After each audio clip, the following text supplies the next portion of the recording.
Bonjour les humains, bienvenue sur cette nouvelle vidéo, j'espère que vous allez bien. Qui a envie de se faire fouetter aujourd'hui? Cette toute nouvelle ceinture que je viens de recevoir de mon nouveau sponsor que je n'ai pas encore. Donc si vous avez une entreprise de sponsoring, n'hésitez pas à me contacter sur mon adresse mail videozav@gmail.com ou sur Instagram directement.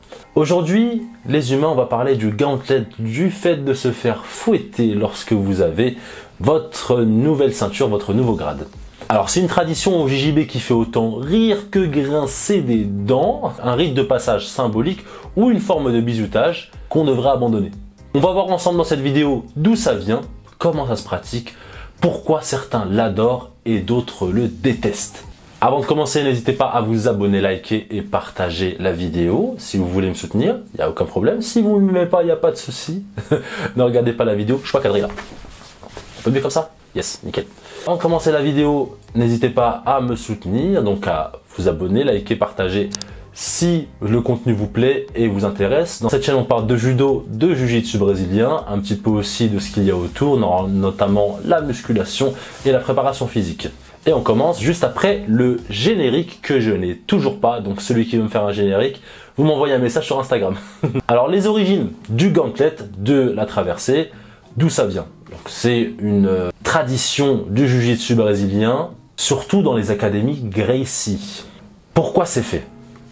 C'est un rite symbolique pour marquer le passage de grade, que vous soyez ceinture bleue, enfin blanche, bleue, violette. Je crois que ça s'arrête à violette parce que ceux qui passent marron, enfin non, ceux qui passent de la ceinture marron à la ceinture noire, ils ne se font pas fouetter. En tout cas, de ce qu'on m'a dit et de ce que j'ai vu dans mon club, ils ne se sont pas fait fouetter. C'est une manière, entre guillemets, de renforcer l'esprit d'équipe.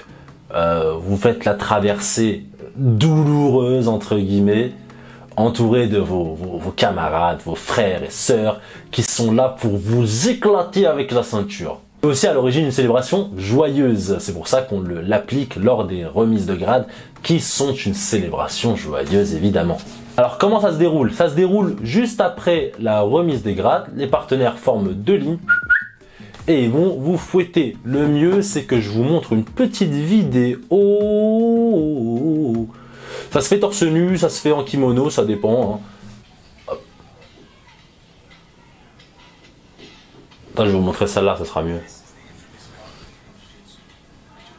Oh là là là là là.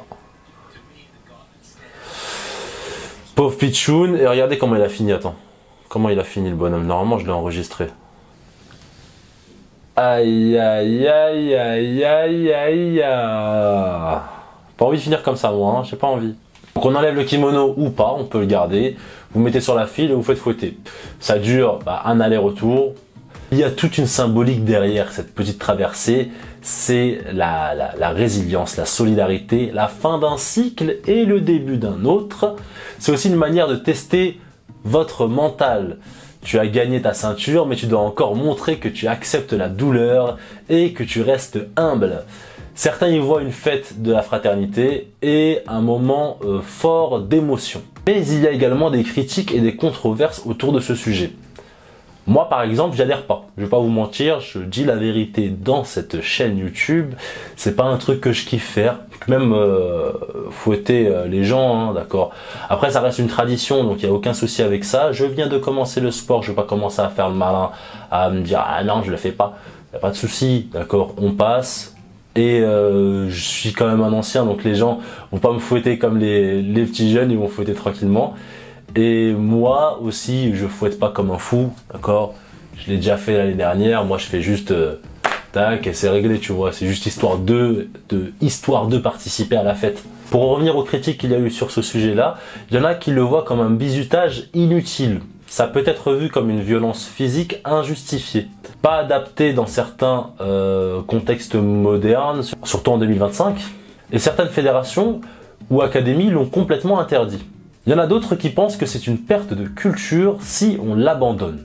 On efface une partie du rituel communautaire du jiu-jitsu brésilien.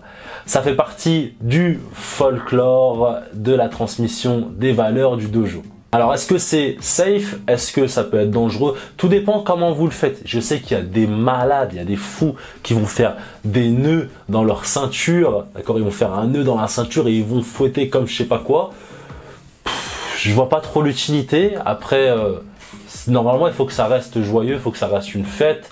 Et il faut que les gens soient contents. L'autre, là, qui termine avec son dos rouge, c'est inutile. Voilà. Tu termines avec le dos comme ça. Voilà quoi, même toi après, ouais, t'es costaud, t'es fort, y a pas de souci, mais bon. Personnellement, ce que je conseillerais, ou ce que je fais moi dans mon dojo, quand il y a un passage de grade, on reste dans le domaine du judo.